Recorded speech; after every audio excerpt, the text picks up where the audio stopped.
Hey there, people of the internet, friends and family. Welcome to another Death Battle reaction video. Korra from the Legends of Korra and Storm from the X-Men series. Now, before we begin today's video, go over to the official YouTube channel and check out the official video there.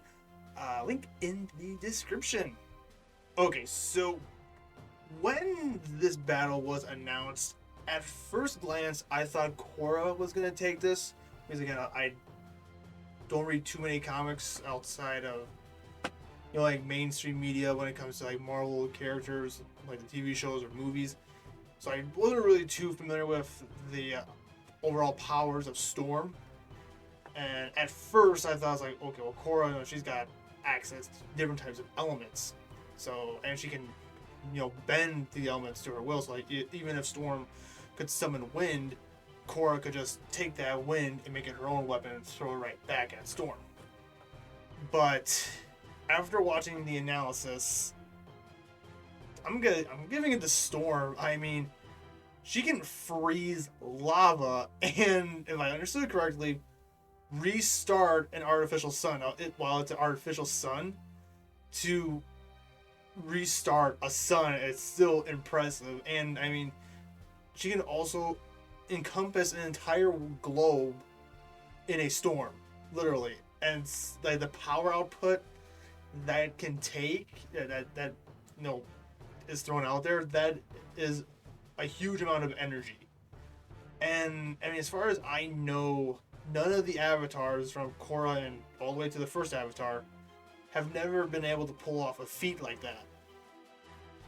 Now, in terms of reaction speed, they both can dodge basically things that move at the speed of light. Like Korra can match the speed of someone who Amon, I believe that's how you correctly pronounce his name. It's been a while.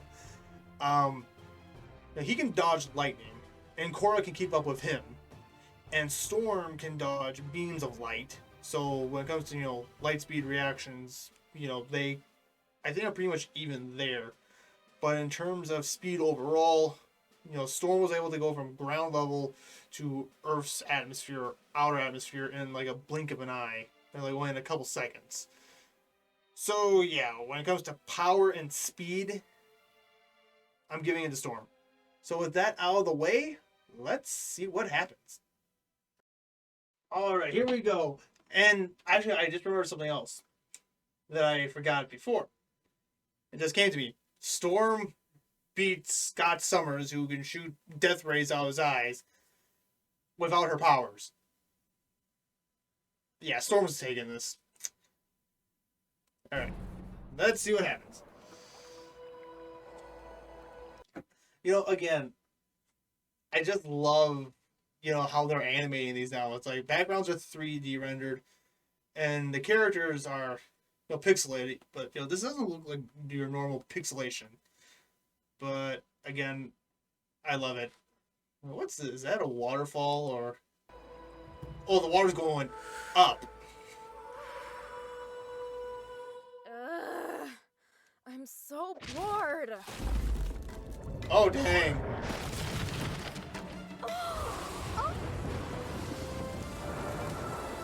Your powers are impressive, but you lack discipline. I'm the Avatar, master of all elements. You want to see for yourself? That sounds like such a teenage response. Force Avatar. I'll show you what an X-Men can do.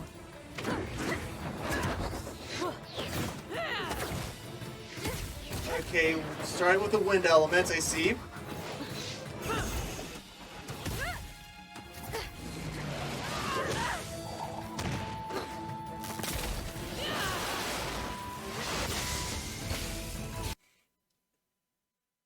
I know some firebenders can, bend lightning or even channel lightning.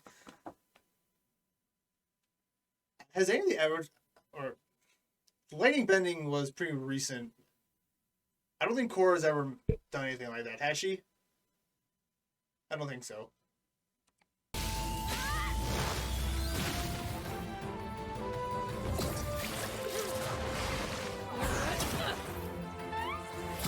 Wait, hold on. Back up. What was that?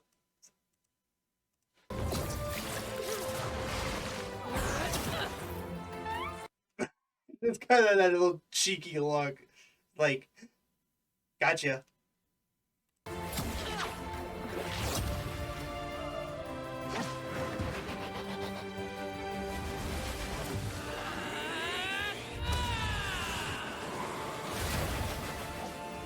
Create a vortex.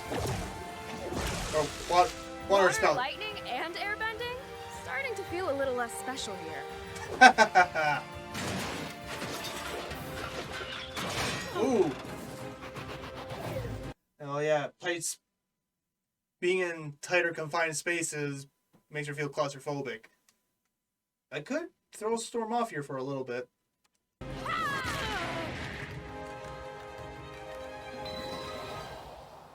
Oh, that was a portal to the spirit realm where Korra's power doubles. Okay. And if she goes into the avatar state, that could actually bridge the gap.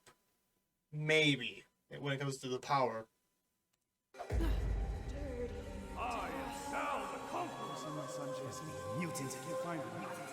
Wait, what the? Was that Sonic? Who are you? Answer me! Freak of nature. Freak. Gotta get out. Gotta get out. Oh. Jean Logan, I won't let you down! Oh, the cabbages! I'll never be saved.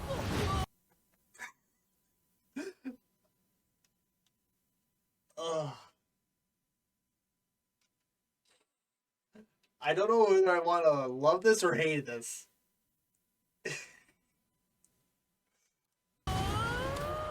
Just can't get away. Oh, dang. You're no bender. Yeah, I know. She's a goddess. That's what she is. Ooh!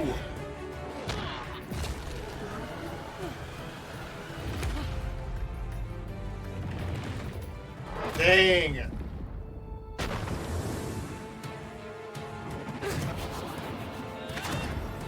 Okay.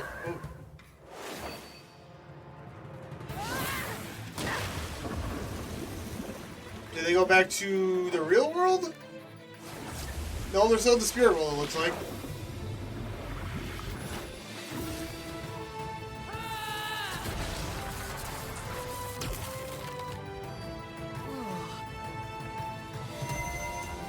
Okay.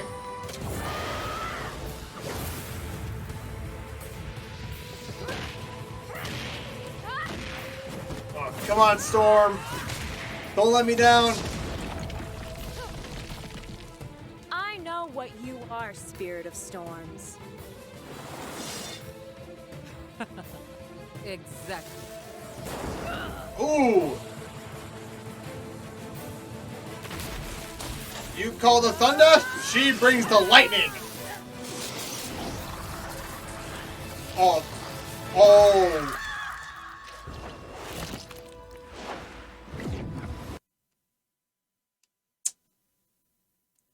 Well, that was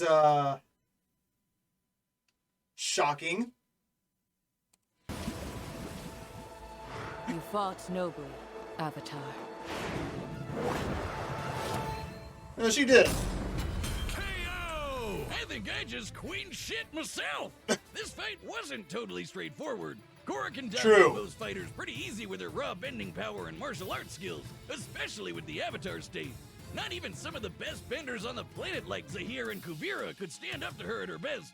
However, despite Korra's awesome Avatar powers, she found herself outmatched by Storm's skill, precision, and overwhelming force. For instance, Storm's massively hypersonic flight and ability to sense and control weather across the planet meant she could always fight safely from a distance. Korra's trained in martial arts from birth, but even if she did manage to get in close and fight hand-to-hand, Storm's experience with the X-Men and... You know, I forgot that Some of these superhero shows had their own royalty-free lightsabers. Good times.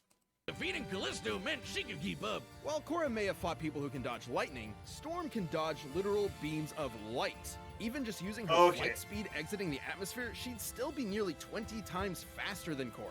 Korra did have access to elements like fire and earth that Storm didn't. If she somehow found out about Storm's claustrophobia, she could theoretically trap her in some rocks to exploit it. But Storm would be more than powerful enough to just break out. Her lightning was strong enough to match Polaris, who punched a hole in the earth all the way down to its core. Yeah, ultimately, Storm was just way more powerful. Remember that planet-sized storm she created? Yep. Well, I know clouds are lighter than air, but those are a shit ton of clouds and need a lot of work to move around. By measuring their volume and the speed at which they moved, the energy Storm needed for this would be over 500 exatons of TNT. Exactly. 250 times more powerful than what Korra could output. And considering this is the same woman who was powerful enough to reignite an artificial star, like I said earlier, aren't outliers. Even taking the fight to the spirit world wouldn't have helped, considering Storm has manipulated alien weather from outer space and alternate dimensions. She'd have no problem adapting there. And considering Storm's powers are genetic in nature, not spiritual, Korra would not be able to depower her with energy bending. And none of that is counting the ways Storm could have ended the fight right off the bat, like sucking the air right out of Korra's lungs or generating a lightning storm in her brain.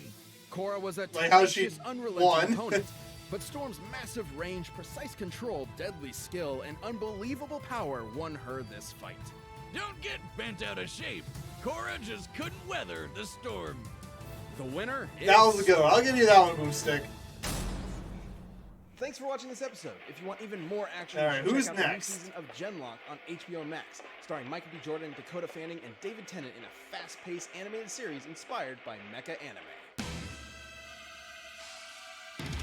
Oh boy. Madara versus Aizen. Okay, I'm not familiar who Aizen. I hope that's how you pronounce it right. Not too familiar with that guy, but I do know who Madara is, and that's gonna be interesting. Okay, so I was right. Storm was way too powerful, way too quick. I mean, I will give Korra credit due. She did pretty good in that fight, if you ask me. But just sheer power and speed made it. I mean, the facts speak for themselves. But what do you think? Do you think Korra should have won, or do you agree with their analysis of why Storm won this fight? Let me know in the comments below. As always, make sure you like, comment, subscribe, and comment down in the comment section. And I'll see you in the next video.